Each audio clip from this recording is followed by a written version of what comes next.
Imagine कीजिए कि आप अपने दोस्तों के साथ बिजनेस खोलते हैं, बहुत मेहनत करते हैं, बिजनेस सक्सेसफुल भी होता है, लेकिन आपको अचानक पता चलता है कि अब आपके पास आपकी कंपनी का सिर्फ 0.01% रह गया है, लेकिन आपके फ्रेंड्स के पास उतने ही शेयर्स हैं जितने पहले थे। तो आपको कैसा लगेगा? ये तो ऑलमोस्ट बर्बाद होने वाली स्टोरी है। वैसे ये ट्रू कहानी है फेसबुक की, जहाँ पर फेसबुक के फाउंडर एडुआर्डो सेवरिन के शेयर्स कम होके 0.01% रह गए थे, जबकि मार्क जकरबर्ग और बाकी को फाउंडर्स के शेयर्स पहले जितने थे उतने ही रहे। और जब इस सच्चाई का एडुआर्डो को पता चला तो उन्होंने कुछ ऐसा रिएक्ट किया जो मूवी स्पेशल नेटवर्क में दिखाया गया है। Mark! Mark! He's wired in. Sorry? He's wired in. Is he? Yes. How about now? You still wired in? Security. You issued 24 million new shares of stock. अगर आप exactly जानना चाहते हैं कि एडुआर्डो के साथ हुआ क्या, और अगर आप चाहते हैं कि आपके साथ ऐसा ना हो, तो इस स्टार्टअप कोर्स को पूरा देखिएगा, जो हम समझेंगे बहुत ही सिंपल बच्चों की भाषा में। So let's start my dear brothers and sisters. इस स्टोरी को ज्यादा इफेक्टिव बनाने के लिए हम इमेजिन करेंगे कि आप एक बिजनेस खोल रहे हैं, और फिर हम एक जर्नी में चलेंगे कि फ्यूचर में आपको क्या क्या फेस करना पड़ सकता है। ओके, तो इमेजिन कीजिए कि आप अपने दो फ्रेंड से मिलते हैं। आप खुश होते हैं कि आपको आपके दो क्लोज फ्रेंड मिल गए। आप तीनों रेस्टोरेंट में जाते हैं ताकि एक दूसरे के साथ गपशप मार सकें। उस रेस्टोरेंट में आपको आपके दोनों फ्रेंड्स बताते हैं कि वो दोनों अपना नया नया बिजनेस स्टार्ट करने जा रहे हैं। एक कहता है कि उसका स्टार्टअप का आइडिया ये है कि वो एक ऐसी एप्लीकेशन बनाना चाहता है जो हंगेरियन लोगों को तिब्बतियन लैंग्वेज सिखाए। दूसरा फ्रेंड अपने स्टार्टअप का आइडिया आपको बताता है कि उसका भी कुछ सिमिलर आइडिया है, लेकिन वो ऐसी एप्लीकेशन बनाना चाहता है जिससे इंडियन ऑडियंस इंग्लिश सीख पाए। ये दोनों आपको ऑफर करते हैं कि आप इनके साथ बिजनेस ज्वाइन कर लें एज अ को फाउंडर। तो मेरा अब आपसे सवाल ये है कि आप किसका स्टार्टअप ज्वाइन करेंगे। इससे पहले कि आप मुझे आंसर दो, मैं आपसे पूछना चाहता हूँ कि क्या आपको ये पता है कि स्टार्टअप आखिर बोलते किसको है? क्योंकि मेजॉरिटी को यही नहीं पता कि आखिर स्टार्टअप है क्या। वो कोई भी नई कंपनी खुलती है उसे ही स्टार्टअप मान लेते हैं, लेकिन ऐसा नहीं है। तो आज हम क्लियर कर लेते हैं कि एक स्टार्टअप एक्चुअल में है क्या। वाई कॉम्बिनेटर के को फाउंडर पॉल ग्राम अपने एसे में बताते हैं कि startup is equal to growth, यानी कोई भी कंपनी जो बहुत जल्दी ग्रो हो सकती है, सिर्फ और सिर्फ हम इन्हें ही स्टार्टअप बोलेंगे। अब कोई भी नई कंपनी ग्रो तभी हो सकती है अगर वो इन दो कंडीशंस को फॉलो करे। 1, उस कंपनी का प्रोडक्ट बहुत सारे लोगों को चाहिए हो। 2, वो कंपनी बहुत सारे लोगों को एक्चुअल में सर्व भी कर पाए। तो अब अगर हमसे कोई पूछता है कि क्या ये कंपनी स्टार्टअप है, तो हमें ये दो क्राइटेरिया ही माइंड में रखने हैं। तो चलिए मैं आपसे पूछता हूँ कि क्या आपका एक फ्रेंड बार्बर यानी नाई की दुकान खोलना चाहता है, तो क्या ये कंपनी स्टार्टअप हो सकती है? ऑब्वियसली नहीं। क्यों? क्योंकि अगर हम पिछली दो कंडीशंस को देखें, जिसमें पहला पॉइंट तो फिर भी एक्सेप्ट हो सकता है कि एक नाई की दुकान बहुत सारे लोगों को चाहिए क्योंकि सब अपने बाल कटवाना चाहते हैं, लेकिन सेकेंड पॉइंट ये कंपनी फॉलो नहीं करती, और वो ये है कि हम अपनी एक दुकान से बहुत सारे लोगों को सर्व नहीं कर पाएंगे, बस अपने लोकल लोकेलिटी में ही लोगों के बाल काट पाएंगे। चलिए अब आपके दो दोस्तों के ऑफर देखते हैं जो आपको एज ए को फाउंडर बनाना चाहते थे। आपका पहला फ्रेंड एक ऐसी एप्लीकेशन बनाना चाहता था जो हंगेरियन लोगों को तिब्बतियन सिखाए। तो क्या ये स्टार्टअप है? नहीं। अब आप पूछेंगे क्यों? ये इसीलिए क्योंकि इस प्रोडक्ट को बहुत से लोग यूज नहीं कर सकते, क्योंकि हंगेरी की पॉपुलेशन ही बस 1 करोड़ है, और इन 1 करोड़ में शायद ही 1 या 2 लाख लोग ऐसे होंगे जो तिब्बतियन भाषा सीखना चाहते हों। इसलिए ये कंपनी पॉइंट 1 फॉलो नहीं करती, जो था कि ये बहुत सारे लोगों को चाहिए, इसलिए जल्दी ग्रो नहीं हो सकती, और इसीलिए ये स्टार्टअप नहीं है। अब देखते हैं आपके दूसरे दोस्त का ऑफर क्या था। वो इंडियन लोगों को इंग्लिश लैंग्वेज सिखाना चाहता है एक एप्लीकेशन बना के। तो हाँ, ये एक स्टार्टअप है और ये जल्दी ग्रो हो सकता है। क्यों? क्योंकि इंडिया की पॉपुलेशन 130 करोड़ के आसपास है, और इनमें से काफी लोग हैं, 10 से 20 करोड़ लोग कम से कम, जो इंग्लिश सीखना चाहते हैं जनरली, और उनमें से बहुत से लोग आईलेट्स, टॉयफल जैसे एग्जाम की तैयारी भी कर रहे हैं। इसीलिए इस आइडिया में दोनों क्राइटेरिया फॉलो होते हैं। 1, लोग भी ज्यादा हैं। 2, अगर आप इंग्लिश लर्निंग एप्लीकेशन बना लेते हो तो आप इतनी बड़ी मार्केट को एक साथ सर्विस भी दे पाओगे। तो ये एक स्टार्टअप है, और इसका एग्जाम्पल है कैम्बली जैसी एप्लीकेशन जो यही करती है। एनीवेज, तो आपको पता था कि आपके दूसरे फ्रेंड का आइडिया एक स्टार्टअप है और पहले का नहीं, तो आप दूसरे के को फाउंडर बनने के लिए तैयार हो जाते हैं। आप दोनों 10 से 15,000 रुपए लगाते हैं और एक प्राइवेट लिमिटेड कंपनी खोल लेते हैं, और दोनों इस कंपनी के 50% पार्टनर बन जाते हैं। अब आपके मन में एक सवाल आ रहा होगा कि स्टार्टअप को एक फुल फ्लेज कंपनी बनाने में मिनिमम 5 साल का टाइम तो लगेगा ही, तो ये जर्नी होगी कैसी? ओके, तो आपकी कंपनी ऑलमोस्ट 3 फेज से गुजरेगी, जिसे हम एस कर्व से दिखा सकते हैं। ये कर्व एस शेप का है, इसलिए इसे एस कर्व बोलते हैं।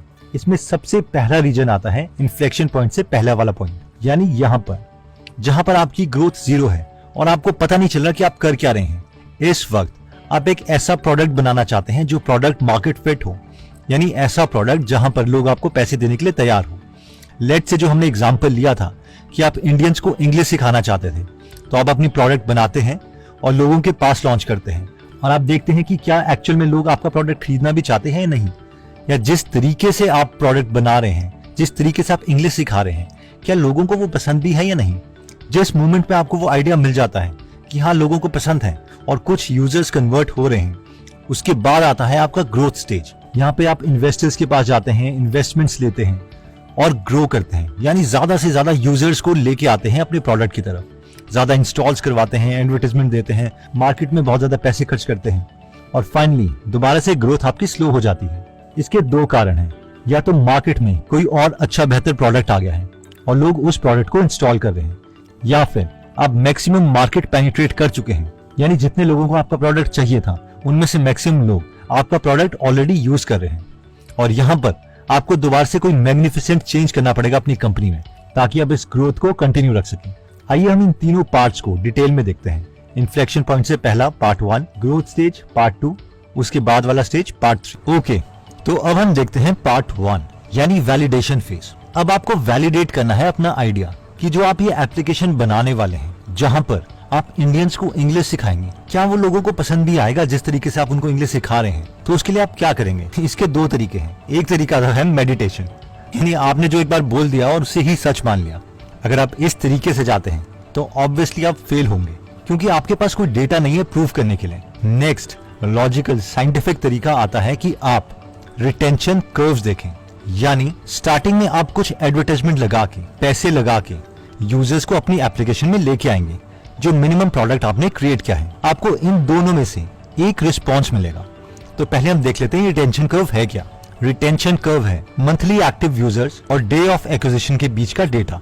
तो मान लीजिए कि आज अगर आप 100 लोग लेके आते हैं तो अगले दिन उनमें से सिर्फ 10 लोग ही आपका प्रोडक्ट यूज कर रहे हैं, उसके अगले दिन 4 लोग, फिर 3 लोग, फिर 2 लोग, फिर 1 लोग और इवेंचुअली कोई भी आपका प्रोडक्ट 30वें दिन यूज ही नहीं कर रहा। तो ये एक बैड रिटेंशन है। इस समय अगर आप ज्यादा एडवर्टाइजमेंट पर पैसा खर्च देंगे, अपने प्रोडक्ट को इंप्रूव नहीं करेंगे, तो ये एक लीकी बकेट की तरह है। इस तरीके से यानी आप पैसा खर्ची जा रहे हैं, कस्टमर को लाई जा रहे हैं, लाखों रुपए करोड़ों रुपए खर्च कर दिए, लेकिन कोई आपका प्रोडक्ट पसंद ही नहीं कर रहा, वो उसे खोल ही नहीं रहा, दोबारा से यूज नहीं कर रहा। तो इस वक्त आपको प्रोडक्ट मार्केट फिट नहीं मिला है, इसलिए आप अपने प्रोडक्ट को इंप्रूव करते रहेंगे, लोगों को ज्यादा नहीं लेके आएंगे। तो दोबारा से आप क्या करेंगे, अपने प्रोडक्ट को इंप्रूव करेंगे, फिर लोगों को लेके आएंगे, फिर देखेंगे कि किस तरीके का रिस्पॉन्स आ रहा है। इवेंचुअली अगर इस तरीके का कुछ रिस्पॉन्स आता है, यानी पहले दिन आप 100 लोगों को लेके आए एडवर्टाइजमेंट के थ्रू, नेक्स्ट डे 60 लोग उसे यूज कर रहे हैं, फिर 59, फिर 58, फिर 50 और फिर ये जो कर्व है ये ऑलमोस्ट स्ट्रेट हो जाती है। यानी अब आपके यूजर्स हर रोज आपकी एप्लीकेशन को खोल के यूज कर रहे हैं। अब आपने ऑलमोस्ट एक प्रोडक्ट मार्केट फिट अचीव कर लिया है, यानी लोग आपके प्रोडक्ट को यूज करेंगे and now you can charge. इसी डेटा को हम दूसरे तरीके से देख सकते हैं, इसे कहते हैं कोहर्ट एनालिसिस। अगर नंबर्स में हम बात करें तो पहले दिन मान लीजिए आप यहाँ पे जनवरी 25 को 1098 लोग लेके आए, ये 100% लोग थे। डे 1 में 33% लोग बचे, डे 2 23%, 18, 15, 16, 14, 14.5 और ये कम हो रहा है। तो ये किस तरीके का कर्व है, ये रेड वाला कर्व है जहां पर लोग इवेंचुअली कम हो ही जा रहे हैं। अगले दिन आप दोबारा से 1358 लोग लेके आते हैं एडवर्टाइजमेंट के थ्रू और 31% लोग दोबारा से डे 1 के दिन आते हैं, डे 2 के दिन कम, उसके बाद कम कम कम। तो दोबारा से आपका जो कर्व है वो रेड वाला बन रहा है। अब ये जो है ये कोहर्ट एनालिसिस है, यानी ये जो डेटा है फर्स्ट रो का, ये सिर्फ इन्हीं 1098 लोगों का है। इसमें ये वाले लोग कुछ इंक्लूड नहीं किए गए हैं क्योंकि जनवरी 26 के दिन आप ये 1358 लोग भी आए थे। तो अगर डे 0 जनवरी 25 है तो डे 1 ऊपर वाली एनालिसिस के अकॉर्डिंग तो जनवरी 26 हुआ, लेकिन इस वाले डेटा में ये वाला जो डेटा है वो इंक्लूडेड नहीं है।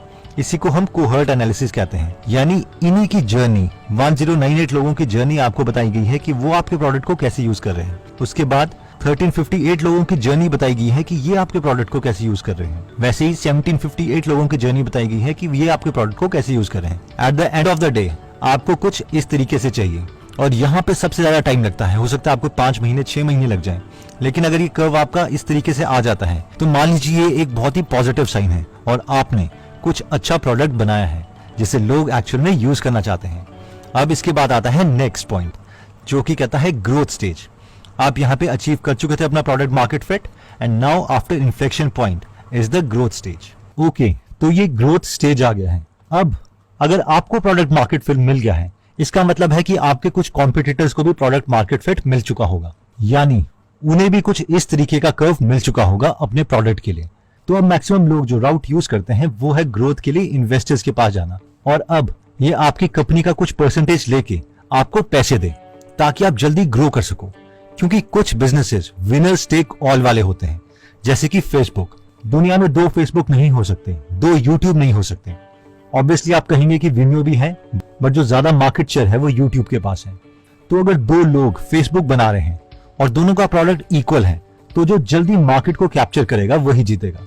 तो अगर इस तरीके का आपका प्रोडक्ट है तो यही सजेस्टेड रहता है कि हम इन्वेस्टमेंट ले लें। इसका दूसरा रीजन भी है, इसे और डिटेल में समझने के लिए हम डेटा देखते हैं। वाई कॉम्बिनेटर के पॉल ग्राम बोलते हैं कि अगर वीकली आप 1% से ग्रो करते हैं तो साल के एंड में आपका बिजनेस प्रेजेंट स्टेट से 1.7 टाइम्स हो चुका होगा। अगर आप वीकली 2% ग्रो करते हैं तो आपका बिजनेस साल के एंड तक प्रेजेंट टाइम से 2.8 टाइम्स हो चुका होगा। अगर 5% ग्रो करते हैं तो 12.6 टाइम्स, 7% ग्रो करते हैं तो 33.7 टाइम्स, और अगर 10% आप हर हफ्ते ग्रो कर लेते हैं तो 142 टाइम्स आपका बिजनेस का साइज हो चुका होगा। और यही रीजन है कि कई लोगों के लिए ग्रोथ बहुत ज्यादा इंपॉर्टेंट है और इसीलिए वो इन्वेस्टर्स के पास जाते हैं, उनका पैसा लेते हैं, उनके पैसे से एडवर्टाइजमेंट्स लेते हैं, अपने प्रोडक्ट को इंप्रूव करते हैं और ग्रोथ स्टेज अचीव करने की कोशिश करते हैं, ताकि जल्दी से जल्दी मेजॉरिटी ऑफ यूजर्स तक लोग पहुंच पाएं और ज्यादा मार्केट पेनिट्रेट कर पाएं। ज्यादातर एंटरप्रेन्योर्स इन्वेस्टमेंट इसलिए भी लेते हैं क्योंकि इन्वेस्टर्स आपको ग्रोथ स्टेज में तो हेल्प कर ही सकते हैं, लेकिन इसके साथ साथ अपने एक्सपीरियंस से भी आपको हेल्प कर सकते हैं। क्योंकि मैक्सिमम एंटरप्रेन्योर्स पहले बिजनेसमैन थे जिन्होंने अपनी कंपनी करोड़ों में बेची और अब वो इन्वेस्टर्स बन गए, और इसीलिए अपने एक्सपीरियंस से और अपने कॉन्टैक्ट से वो आपको मदद कर सकते हैं। तो जो अच्छी ऑर्गेनाइजेशंस हैं अभी उनमें इन्वेस्टर्स आते हैं, जैसे कि वाई कॉम्बिनेटर जिन्होंने स्ट्राइप, एयरबीएनबी, गस्टो, फ्लेक्सपोर्ट, गिटलैब जैसी कंपनीज में इन्वेस्ट किया है। सेकंड है सिकोया जिन्होंने बायजूस, ड्रॉपबॉक्स जैसी कंपनीज में भी इन्वेस्ट किया है। एक और बात, कई लोग फर्स्ट स्टेज में ही इन्वेस्टमेंट ले लेते हैं। ऑब्वियसली आप किसी भी स्टेज में इन्वेस्टमेंट ले सकते हैं, लेकिन जितनी देर बाद आप इन्वेस्टमेंट लेंगे उतनी ज्यादा आपकी वैल्यूएशन होगी और आप अपनी कंपनी का ज्यादा हिस्सा रख पाएंगे। बट अगेन ये डिसीजन आप पे डिपेंड करता है। अगर आप चूज करते हैं कि आप एक इन्वेस्टमेंट पाथ फॉलो करेंगे, यानी इन्वेस्टर से पैसे लेंगे ग्रो होने के लिए, तो आपको अपने इन्वेस्टर के साथ एक अग्रीमेंट साइन करना पड़ेगा, जिसे हम कहते हैं शेयर होल्डर्स अग्रीमेंट।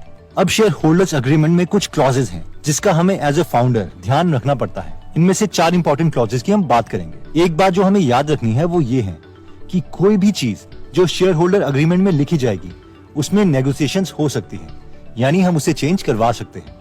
तो पहला ऐसा क्लॉज जिसका हमें ध्यान रखना है वो है एंटी डाइल्यूशन क्लॉज। देखिए, अब जब भी आप और आपका फ्रेंड इन्वेस्टर से अपने बिजनेस के लिए पैसे लेंगे तो ऑब्वियसली फ्री में तो वो आपको पैसे देंगे नहीं, उसके बदले में वो आपकी कंपनी की परसेंटेज लेंगे। लेट्स से कि आप इन्वेस्टर से 5 करोड़ रुपए लेते हैं और उनके बदले में उन्हें 20% कंपनी के शेयर्स दे देते हैं। अब इन्वेस्टर से पहले 50% कंपनी आपके पास थी, 50% आपके फ्रेंड के पास थी, लेकिन इन्वेस्टर के पैसे लेने के बाद अब आपके और आपके फ्रेंड के पास टोटल 80% कंपनी रहेगी, क्योंकि 20% कंपनी के शेयर्स इन्वेस्टर के पास जा चुके हैं। इसे हम डाइल्यूशन बोलते हैं, यानी आपका आपकी कंपनी में शेयर कम हो गया और आपके शेयर्स डाइल्यूट हो गए। एनीवेज, अब लॉजिकली होना तो ये चाहिए कि आपके पास 40% कंपनी बचे और आपके फ्रेंड के पास भी 40% कंपनी के शेयर्स हों। लेकिन जो शेयर होल्डर्स अग्रीमेंट है, अगर उसमें लिखा जाता है कि आपके फ्रेंड के शेयर्स डाइल्यूट नहीं होंगे, तो इसका मतलब है कि आपके फ्रेंड के पास 50% कंपनी के शेयर्स ही रहेंगे। अब सवाल है कि वो 20% किससे लिया जाएगा? जो इन्वेस्टर को देना है, जिसके बदले में आपको 5 करोड़ रुपए मिले हैं। तो ऑब्वियसली वो जाएगा आपसे, और आपके पास अब 50% के बजाय 30% शेयर ही रह जाएंगे। डोंट वरी, अब हमने आपको ये क्लॉज बता दिया है, तो होपफुली अब आप ये गलती नहीं करेंगे। और फेसबुक के केस में मार्क ज़करबर्ग के को फाउंडर यूडाडो के साथ ऐसा ही हुआ था, क्योंकि सबके पास एंटी डाइल्यूशन क्लॉज था, लेकिन यूडाडो के पास नहीं। ये मूवी सीन है जिसे हम दोबारा देखते हैं। पहले तो इस सीन में यूडाडो मार्क जुकरबर्ग का लैपटॉप तोड़ते हैं और उसके बाद जब उनसे पूछा जाता है कि इन्वेस्टमेंट के बाद मार्क जुकरबर्ग के कितने शेयर्स डाइल्यूट हो गए थे, यानी कितने कम हो गए थे, तो ये डायलॉग कुछ इस तरीके से चलता है। मॉस्कोविट्ज के कितने शेयर्स डाइल्यूट हुए, तो यूडाडो बोलते हैं नहीं हुए। शान पार्कर के कितने शेयर्स डाइल्यूट हुए, यूडाडो फिर से बोलते हैं इनके भी नहीं हुए।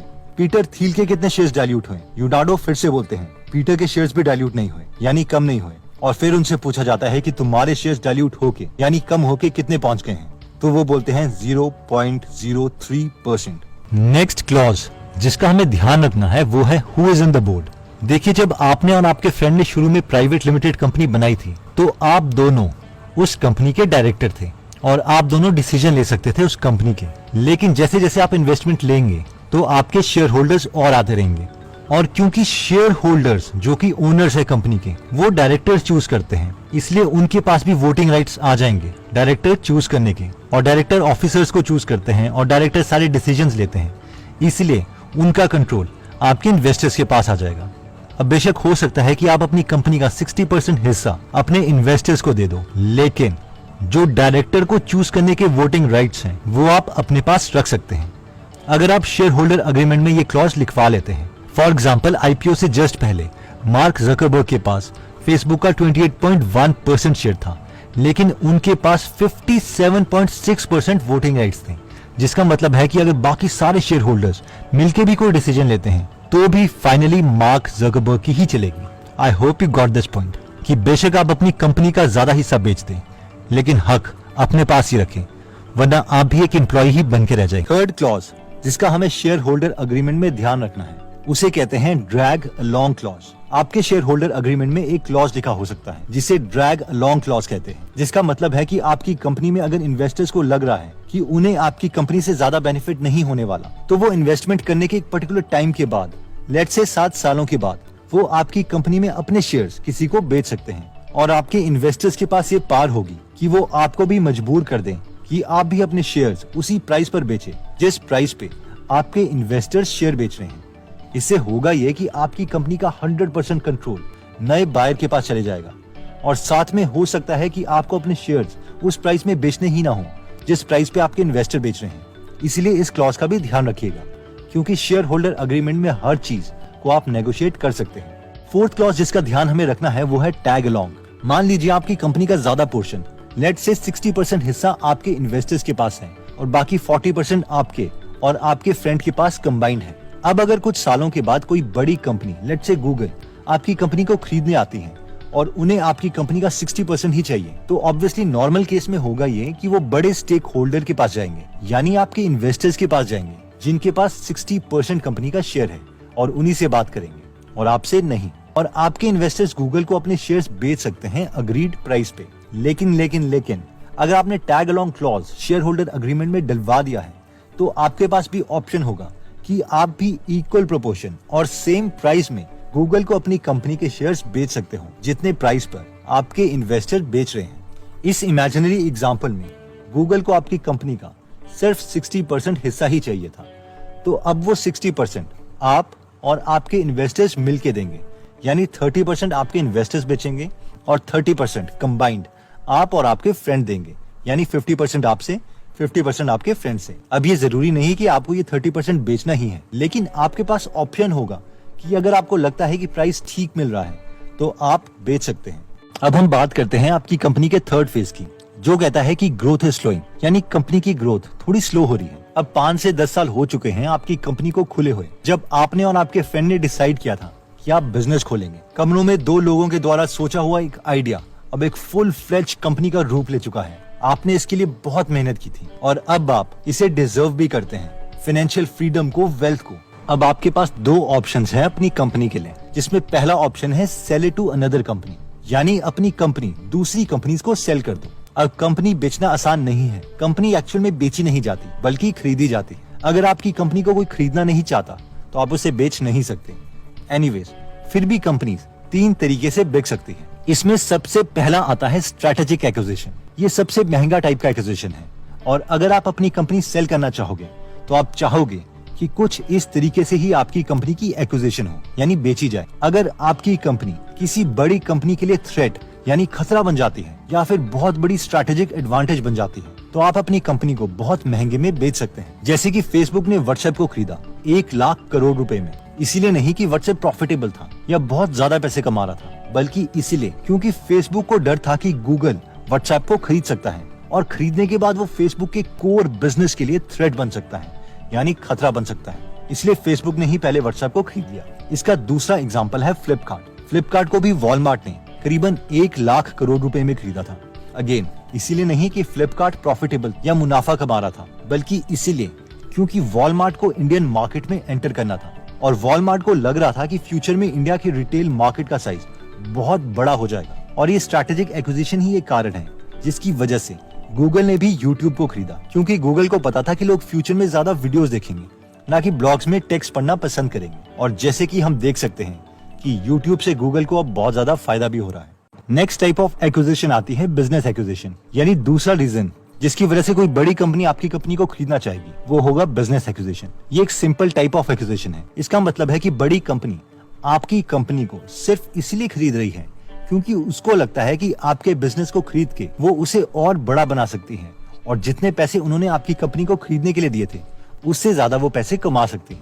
इसका एक एग्जांपल है व्हाइट हैट जूनियर, जिसे बाइजू ने 2200 करोड़ रुपए में खरीदा था। व्हाइट हैट जूनियर को इसलिए खरीदा गया क्योंकि बाइजू की टीम को लगा कि white hat junior approximately 1150 crore रुपए कमा रही है हर साल, और व्हाइट हैट जूनियर को खरीद के वो इससे ज्यादा एक्सपैंड करके ज्यादा पैसे कमा सकते हैं। थर्ड टाइप ऑफ एक्विजिशन आपकी कंपनी को तीसरा कारण खरीदने का हो सकता है टैलेंट एक्विजिशन। ये सबसे सस्ता एक्विजिशन है, यानी अगर आपकी कंपनी को कोई टैलेंट की वजह से खरीदता है तो आपको सबसे कम पैसे मिलेंगे बाकी एक्विजिशन के कंपैरेटिवली। इस केस में बड़ी कंपनी आपको इसलिए खरीद रही है क्योंकि उन्हें लगता है कि आपकी कंपनी में इंजीनियर्स या कोई और मैन पावर है जो उनकी कंपनी को बूस्ट दे सकती है, या फिर आपने कोई ऐसा प्रोडक्ट बना लिया है जिससे दूसरी कंपनी को फायदा हो सकता है। तो इस टाइप ऑफ एक्विजिशन में आपको बहुत ज्यादा पैसे नहीं मिलते क्योंकि इस स्टेज में हो सकता है कि आपकी कंपनी उतना पैसा ना कमा रही हो, ना ही बड़ी कंपनी के लिए कोई थ्रेट हो। इसका ऑलमोस्ट एक रफ एग्जांपल है जब बेंगलुरु की कंपनी प्रतिलिपि ने IVM पॉडकास्ट को एक्वायर किया, यानी खरीदा। प्रतिलिपि बेसिकली पब्लिशिंग प्लेटफॉर्म है जहां पर छोटे राइटर्स अपना काम पब्लिश कर सकते हैं इंडियन लैंग्वेजेस में और रीडर्स उन्हें पढ़ भी सकते हैं। अब प्रतिलिपि को लगा कि उन्हें ऑडियो पॉडकास्ट में भी आना चाहिए, इसलिए उन्होंने IVM पॉडकास्ट नाम की कंपनी खरीद ली। ये कंपनी कितने की खरीदी गई इसका कोई डेटा अवेलेबल नहीं है। अब सबसे इम्पोर्टेंट बात एक और है, जब भी एक बड़ी कंपनी आपकी छोटी कंपनी को एक्वायर करेगी तो ज्यादातर आपकी कंपनी की टीम को भी बड़ी कंपनी में काम करना पड़ेगा 2, 5 या 10 साल के लिए, जो भी आपके साथ अग्रीमेंट होगा। क्योंकि जो बड़ी कंपनी आपकी को एक्वायर करेगी उन्हें एग्जैक्टली नहीं पता होगा कि आप अपनी कंपनी अभी तक कैसे चला रहे थे, तो वो आपसे एक्सपेक्ट करते हैं कि आप अपनी छोटी कंपनी को चलाते रहें बस एज एन एम्प्लॉय, जब तक बड़ी कंपनी की टीम पूरे तरीके से आपकी छोटी कंपनी को रन करना यानी चलाना सीख नहीं जाती और अपने एम्प्लॉयज उसमें यूज नहीं कर लेती। आपके पास सेकंड ऑप्शन आता है IPO, यानी इनिशियल पब्लिक ऑफरिंग, यानी अब नॉर्मल पब्लिक भी आपकी कंपनी के शेयर्स खरीद पाएगी और वो भी आपकी कंपनी की एक छोटी मालिक बन जाएगी। IPO करवाने के 2 फायदे हैं। 1, इससे आप मार्केट से पैसा ले सकते हैं ताकि आप अपनी कंपनी को और ग्रो कर पाओ। सेकंड, शेयर्स की लिक्विडिटी बढ़ जाती है, यानी आपके एग्जिस्टिंग इन्वेस्टर्स की जो आपकी कंपनी में शेयर थे वो उन्हें नॉर्मल पब्लिक को बेच सकते हैं और होपफुली इन शेयर्स को बेच के वो अपने पैसों को बहुत बढ़ा भी चुके होंगे और वो ये डिजर्व भी करते हैं क्योंकि उन्होंने आपकी कंपनी में पैसे तब डाले थे जब आपकी कंपनी का फ्यूचर श्योर नहीं था। किसी को नहीं पता था कि कंपनी सक्सेसफुल होगी भी या नहीं। एनीवेज, अपनी कंपनी का IPO करवाने के लिए आपको मर्चेंट बैंकर्स हायर करने पड़ेंगे जो आपको आपकी कंपनी के IPOs में हेल्प करेंगे। सारी कंपनीज जिनके शेयर्स हम एज अ नॉर्मल इन्वेस्टर खरीद सकते हैं उन सब कंपनीज के IPOs हो चुके हैं, जैसे कि Asian paints, HDFC, Reliance, Tata etcetera. ये कुछ कंपनीज की लिस्ट है जो इस स्टेज में पहुंच गई है और इस साल इनके IPOs होने वाले हैं। कंपनीज जैसे कि Zomato, LIC, Bajaj energy, car trade tech etcetera. तो चलिए पूरी वीडियो को एक बार कंडेंस कर लेते हैं। तो हमने देखा था नॉर्मली एक कंपनी के 3 स्टेजेस होते हैं जिसे एस कर्व से देखा जा सकता है। पहला स्टेज आता है जहां पर फाउंडर्स को कुछ भी नहीं पता, यहाँ पर वो एक प्रोडक्ट मार्केट फिट अचीव करने की कोशिश कर रहे हैं, जिसके लिए हम कोहर्ट एनालिसिस और रिटेंशन कर्व्स का सहारा लेते हैं। कुछ इस तरीके की लाइन इन्वेस्टर्स को भी पसंद है और आपको भी स्केल तभी करना चाहिए जब ये लाइन पैरेलल हो जाए। नेक्स्ट स्टेज आता है ग्रोथ फेज। अगर आप विनर्स टेक ऑल वाले बिजनेस में हैं, जैसे कि फेसबुक एक्सेट्रा, तो ये बहुत सेंस बनती है कि यहाँ पर आप इन्वेस्टर्स लें, ज्यादा से ज्यादा यूजर्स को लेके आए, क्योंकि दुनिया में 2 फेसबुक नहीं हो सकते। वैसे भी आप जल्दी ग्रो करने के लिए इन्वेस्टमेंट ले सकते हैं। वाई कॉम्बिनेटर सिक्वायर जैसी फर्म है जो अच्छे आइडिया को इन्वेस्टमेंट्स दे देती है। फाइनली हमने देखा था कि यहाँ पे एक पॉइंट आता है जब आपको पता है कि ग्रोथ स्लो होने वाली है। इस वक्त आप अपनी कंपनी या तो किसी को बेच सकते हैं या फिर आईपीओ करवा सकते हैं। और फाइनली अगर ग्रोथ स्लो हो रही है तो अब दोबारा से आपको अपनी कंपनी को एक मैग्निफिसेंट वे में चेंज करना पड़ेगा, नए प्रोडक्ट्स लॉन्च करके या एग्जिस्टिंग प्रोडक्ट में कुछ मेजर चेंजेस करके। दोस्तों, आई होप ये वीडियो आपके लिए बहुत वैल्यूएबल रही होगी और शायद आप अप्रिशिएट करेंगे कि ऐसी वीडियोस को बनाने में बहुत मेहनत लगती है। तो ये आप वीडियो अपने होने वाले को फाउंडर्स या एग्जिस्टिंग को फाउंडर्स के साथ जरूर शेयर करें, क्योंकि अकेले वैसे भी बिजनेसेस नहीं खोले जाते। ये एक 7-8 साल की जर्नी है